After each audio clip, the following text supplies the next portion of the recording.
speed all around. So who's Gary Hart and why is he infamous? And action. I intend, as I always have, to run a campaign of ideas. Gary had searing intellect. He also was a leader in the best sense of the word. He was this young, charismatic, good-looking guy who brought hope to people for a significantly better future. I mean, imagine if every school could have a computer, every library, every home. The story of Gary Hart seemed very relevant for 2018. You're running for president? I'm aware of that, Tom. It's in the papers. Well, you have a responsibility. I know full well what my responsibilities are. Do you know yours? At its core, The Frontrunner is about the 3 weeks in which Gary Hart went from the next president of the United States to dropping out of the race.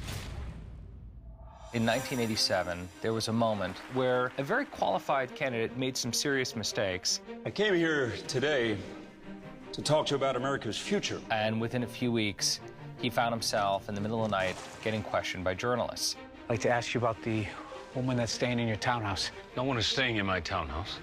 We saw you. His campaign unraveled in the space of 5 days over a scandal about him being seen with a woman who wasn't his wife. That was really the first of its kind.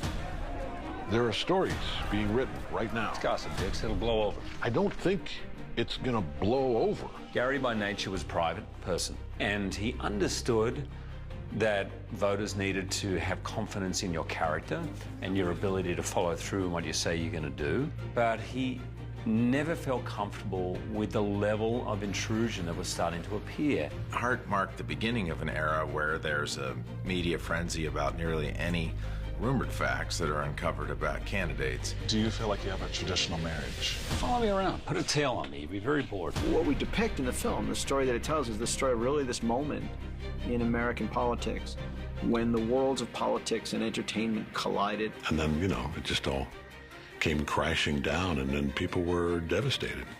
The one thing I ever asked was that you don't embarrass me. All right. All right, let's go. Pictures up. This is my 8th movie, and I've come to really love the people I make my movies with. So many of them are part of this sort of body of movies. I've done 5 now. Others have done 6 and 7. So to keep coming up and be a part of each of Jason's projects makes it feel like a family. I work with Jason very frequently. He's one of my favorite collaborators that I get to work with. I've worked on 4 films with Jason before. We have a library that we can now call on. That's what's in his head. We're all on the same wavelength very quickly. He hires placement actors before the shoot and places them in the scene and then photographs the images in advance, so you can actually go and see the film and the pictures in order. It becomes a document as long as a screenplay. All the keys get them, and if you flip through, it feels like you're watching the movie. Jason Reitman prefers filming on real locations wherever possible, and that's been the case for virtually all of his movies. The desire was that the audience feel like they were always being dropped into the real situation. Whether you were dropped into the Washington Post, the Miami Herald, into the campaign office, that it felt 100% authentic. There's a great naturalism to this script and a lot of overlapping conversations and a real sort of nonstop energy, not in a sort of action kind of a way, but in an intellectual way. 2 or 3 things had to be happening at the same time, all the time. And usually the most important piece of dialogue is happening deep in the background where something innocuous is happening in the foreground. Everyone was mic'd. 15 actors would show up every single day, everyone would have their mics, and they were encouraged to talk. Compensation. $10 says he misses. Homer thanks. I can't believe we're at a fucking excellent contest. What do they call it? Timber sport. This is a first. He might just actually throw away his campaign. I can't fucking watch this. If you create the world, then it's very easy to inhabit it. You know, it's very easy to just be there in the midst of it. We wanted these rooms to feel alive within a world that felt 100% real. A lot of it is painstakingly built and recreated and sourced, and it's not just to make it feel like the era, but it's to replicate historically important events. The meat of the movie is these run and gun scenes, many people talking over each other, aides interrupting the main dialogue to ask a question. That's the real juice of this movie. And it's the sort of thing where you have to plan for everything because Jason could point the camera in any direction and suddenly improvise. So you have to be ready to fill the room from end to end. So we're just sitting around a table talking They give us this daily sort of newsletter that's period appropriate with articles and stuff from 1987 that we all read in our trailers in the morning, and that way we have something to just kind of like toss around to each other and talk about. And then the next thing you know, the camera's moving and you're like, oh shit, we're filming. It's so authentic, like real life, more so than anything I've ever been a part of. Jason changed things up all the time. When I did all my press conferences in the film, I had no idea who was going to ask me questions or where they would come from. I've made some mistakes, but I think judgment, like character, needs to be measured in the full context of a career. I was very nervous to play Gary, but I'm friends with Gary now. I got to know Gary, I read about Gary, I watched tape of Gary, I spent time in Gary's house living with his family. I call him a friend. And I knew, or I hoped, that at some point he was going to sit down and watch the movie that portrayed the worst 3 weeks of his life. So it was a huge responsibility to me, and I wanted him to know that I took it very, very seriously. When I found out that Hugh Jackman was playing Gary Hart, I was just awestruck. He's like exactly how you would want somebody to behave who's leading a set. In addition to being one of the absolute best, he just brings such a positive energy to the set. Hugh Jackman sort of occurred to everybody because he's such a versatile and terrific actor, because he conveys such gravitas. I don't think I was prepared for how hard he actually works. He said something to me in prep at one point. He said, I never want to feel as though I could have done more. And that is the truest thing about Hugh Jackman. These people want to feel outraged from me, but it doesn't belong to them. It wasn't for the media to condemn him. It was for Lee to condemn him. Gary and Lee Hart have had to navigate one of the trickiest moments that any marriage has ever had to go through. I met a woman in Miami. Lee Hart for Gary was the rock amidst the storm. And the role had possessed these really regal qualities of steadfastness, of commitment, of confidence. You need to let him deal with this, Mom. Oh, he will. He will. The fact is, when everyone else rejected him, she has still stood by him. You know, half the people that had their panties in a knot over this, statistically speaking, are not married to this day. I need to see my husband. One of the first things Gary said to me after watching the film was he was so happy with how Vera portrayed Lee, because he describes Lee as the strongest woman he's ever met. She somehow navigated one of the great political scandals of the last century. And Vera has this power in which she can kind of just shoot a look and make you feel this small, which is how he needed to feel. Were you thinking of me when you invited her into our home? Through the lens of feminism, we were supposed to give women the right to choose to do and not judge her for it. Are you leaving me? Not yet. I think what I had to focus on was this notion of a woman just being hit with this psychological sledgehammer and just trying to survive and trying to protect what's most important to her. Hi, Billy. Hi, Billy. Hey, darling. When I would tell people that I was doing the Gary Hart story, they'd go, monkey business. She was the girl on the boat. Donna Rice was known for being part of the Gary Hart scandal. She allegedly had this affair with Senator Gary Hart and took down his entire presidential campaign. Wanted a job with the campaign.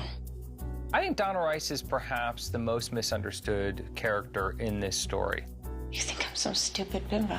I really sympathize with Donna because this was a person who tried really hard in her real life to be taken seriously and to not be seen as just some like pretty model. I did all the things I was supposed to do to make sure that men don't look at me the way that you're looking at me right now. She is someone who was misportrayed immediately and is someone whose life was thrown off course more than anyone in this story. Her life has been ostensibly stolen from her. The story broke and she was isolated and questioned for hours and told that everything was gonna be okay, and then they just sent her on her way with no help. There's a driver downstairs waiting. He'll take you wherever you need to go. Thank you. To just be trapped with that label forever, I don't think the press treated her fairly. I just keep thinking this is never going to be over for her. The theme that all the women in the movie have together is that they're all having to hold, they're carrying a burden from this event. One thing I'm very proud of the movie, I think, in the way it handles all the female characters and the way it shines a light on the female stories. And it doesn't give you easy answers necessarily, but I think it really makes you think and even question your own assumptions at the beginning of the movie about who Donna Rice was. J.K. Simmons is the human being that I constantly aspire to be. It's always great to get back with Jason and his team now, you know, who've been together for several films, and it's like a well-oiled machine. This movie was a rare opportunity to work with some actors I already had worked with and loved. And then, of course, I don't know a single director who hasn't dreamt of working with Alfred Molina, and I finally got the chance on this film. He comes with great energy. Like, he was very generous with the actors in terms of whatever they brought to the table. He was very generous with his crew, very kind of inclusive. He created a very pleasant atmosphere. New Year's Eve after Jack died, Lyndon Johnson sits down with a whole bunch of us, pulls us in close and says, "Boys, you're going to see a whole lot of women coming in and out of my hotel suites. I want you to pay us the same courtesy you did Jack." This campaign is about the future, not rumors, not sleaze, and I care about the sanctity of this process. I feel like there's before Gary Hart and after Gary Hart. You know, nothing in American politics has been the same. Gary Hart entered a moment that he could have never seen coming. You have a generation of journalists who have grown up watching Woodward and Bernstein become celebrities, played by Robert Redford and Dustin Hoffman. Wow, if you can take somebody down, you can win prizes and be famous. Maybe they'll make a movie about you. Turns out they will. A current affair has just gone on the air. Satellite trucks are now pervasive. CNN is giving satellite phones to all their correspondents. Now there was a voracious appetite for stories, and once a story was on, you wouldn't let go. Suddenly you can go live anywhere at any time, and when you can go live, it becomes a little more like a soap opera. You got to keep people in their seats minute to minute. And you really have changing attitudes in the culture about adultery. Senator, have you ever committed adultery? He doesn't really answer the question, which is a huge misstep, and then everyone bounces on that. I guess I don't think that is a fair question. It destroyed his run for presidency, and many people felt that he could have won and was extremely qualified.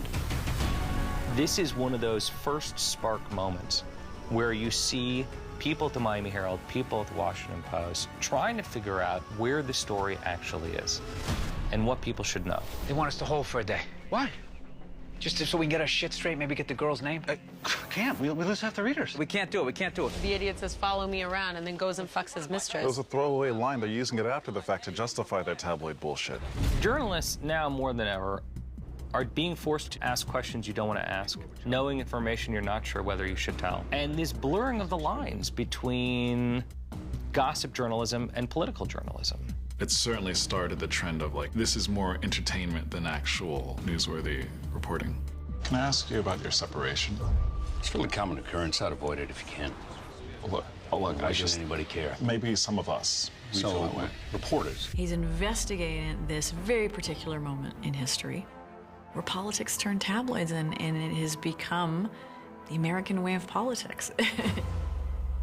It was free-flowing and felt very realistic, and always juggling its point of view so that you as the audience, filmically as well as philosophically, get to decide what is important and what you want to follow. It's not something that's taking sides or telling the audience how to feel, how to think. And there's a lot of humor in it. There's a lot of really witty repartee going on. Is this a steakhouse?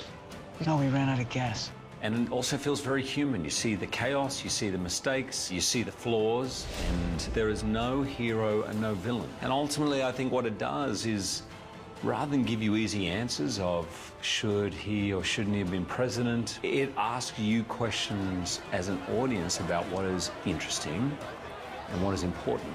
It's all about context. I think the movie does a really nice job of sort of bringing all of that together so that you see it. He is a man with power and opportunity, and that takes certain responsibility.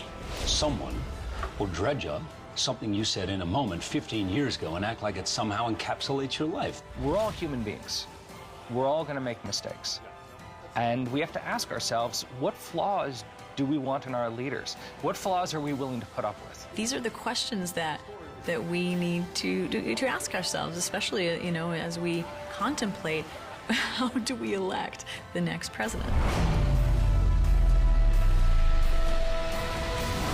Politics in this country, take it from me, is on the verge of becoming another form of athletic competition or sport.